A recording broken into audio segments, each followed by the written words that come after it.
Amis de la magie, bonsoir. Comme vous vous en souvenez certainement, nous avons déjà évoqué à diverses reprises, dans l'un ou l'autre épisode, le concept d'énergie. Nous avons constamment insisté sur le fait que la compréhension de la nature de celle-ci est fondamentale pour qui veut réellement œuvrer dans le domaine de la magie. Mais ce concept ne doit pas être appréhendé du seul point de vue théorique. Il demande au contraire impérativement à recevoir une application concrète conformément au principe qui veut qu'il n'y ait pas de magie sans mise en pratique de la connaissance arcanique. Cette mise en pratique, nous allons aujourd'hui la donner à saisir dans le cadre de la visualisation.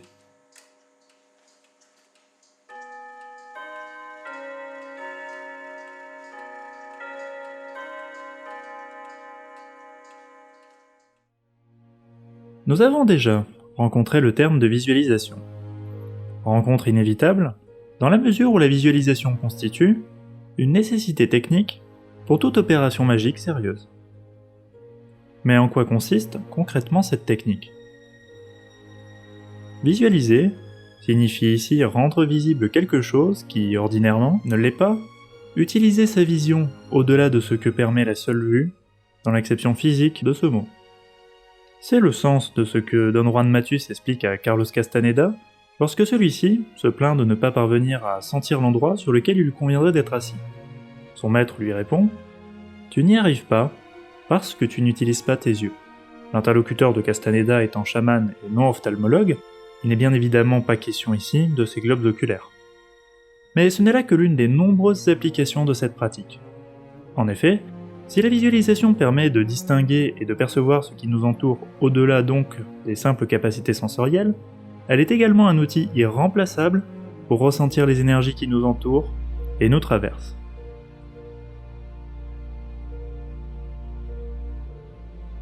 C'est sur la base de ce ressenti qu'il devient possible de contrôler ces mêmes énergies, de leur conférer librement une forme et de les animer d'un mouvement volontaire.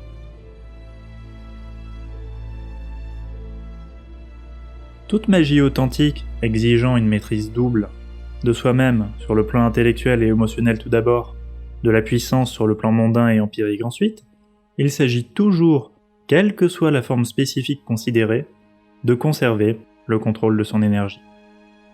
Ceci demeure vrai en toutes circonstances, qu'il s'agisse d'actions réceptives comme l'ancrage, ou même d'activités a priori essentiellement contemplatives, par exemple dans le contexte de ce que la tradition taoïste appelle le Wei Wu Wei, c'est-à-dire l'agir sans agir.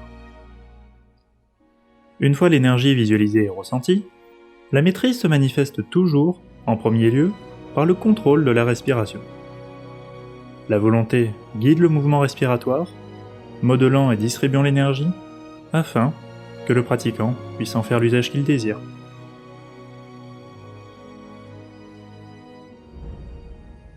C'est le même processus qui est à l'œuvre dans les pratiques d'arts martiaux internes, tels que le Qigong, y compris lorsque ceux-ci possèdent une finalité directement axée sur le combat, comme les enchaînements du guerrier de pierre ou ceux de la chemise de fer.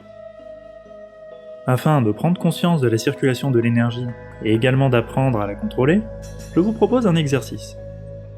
Avant de commencer à pratiquer celui-ci, je vous recommande vivement de visionner avec attention l'épisode consacré à la respiration, celui sur l'ancrage, ainsi que celui sur les représentations comme support. Ces prémices une fois accomplies, installez-vous dans un lieu où vous pourrez pratiquer sans risque d'être dérangé. Adoptez la position qui vous convient le mieux pour un ancrage racinaire de préférence, et massez, durant à peu près 1 minute, la paume de vos mains avec vos pouces. Le déroulement de l'exercice est le suivant. Une fois l'ancrage effectué, il faut placer sa main directrice en supination et se représenter une flamme apparaissant dans la paume de celle-ci. Le but de l'exercice est double. Tout d'abord, travailler le ressenti de l'énergie, qu'il s'agisse de celle de la flamme qui se déploie dans la paume de la main ou, en amont, de l'énergie de l'ancrage qui l'alimente.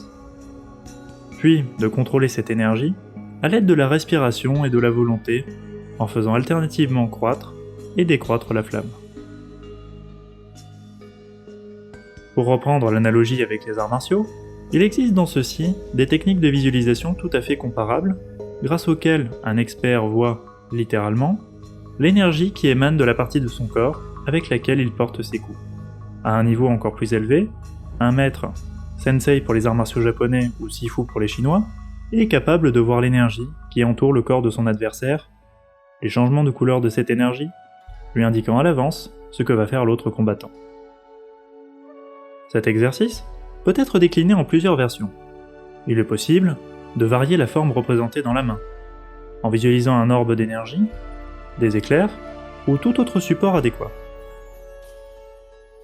On peut également se concentrer sur une autre partie du corps, ou encore pratiquer avec un partenaire, en opposant, ou au contraire, en harmonisant les énergies respectives. Quelle que soit l'option retenue, l'objectif est toujours le même, amener le pratiquant à ressentir son énergie dans son intégralité, puis à la maîtriser. Parvenu à un niveau de contrôle suffisamment élevé, il devient même possible d'extérioriser l'énergie afin d'agir à distance sur des individus ou des événements. Le premier cas relève de la télépsychie, alors que le second s'inscrit dans le cadre de ce que certains nomment la visualisation créatrice. Notons enfin qu'il existe de nombreux points, comme celui sollicité dans le creux de la main pour cet exercice. Ces points sont répartis sur tout le corps et peuvent, selon la nature de chacun d'eux, être utilisés pour des usages très variés. Mais ça, c'est un autre sujet.